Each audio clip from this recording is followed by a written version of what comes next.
భార్యను ముక్కలు చేసి మూసిలో పడేశాడు. 5 నెలల గర్భవతిని హతమార్చిన భర్త హైదరాబాద్ బోడుప్పల్లో దారుణం. ఏడాదిన్నర క్రితం ప్రేమ వివాహం చేసుకున్నాడు. పెళ్ళైన 3 నెలలకే గొడవలు, గృహహింస కేసు పెట్టిరు.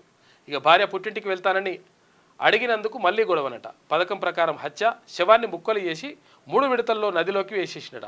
ఇంట్లోనే ఉన్న మొండెం భార్య కనిపించడం లేదని టానాకు అంటే పోలీస్ స్టేషన్ పోయి కేసు కూడా పెట్టిట. విచారణలో హత్యను పసిగట్టిన పోలీసులు నిందితుడిని అరెస్ట్ చేశారు. చూసుకో ఇక బోడుపల్ల ఇక్కడనే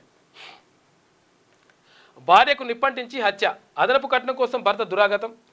జుట్టు పట్టి ఈడ్చికెళ్ళి తిన్నర్ జల్లి నిప్పంటించిన భర్త అత్తమామలట.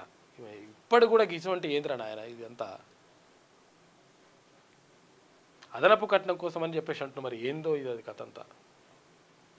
చికిత్స పొందుతూ బాధితురాలి మృతి, హత్య వీడియో వైరల్ అయింది. భర్త విపిన్, అత్త అరెస్టు, పరారీలో మామ, తర్వాత మరితున్నాడంట.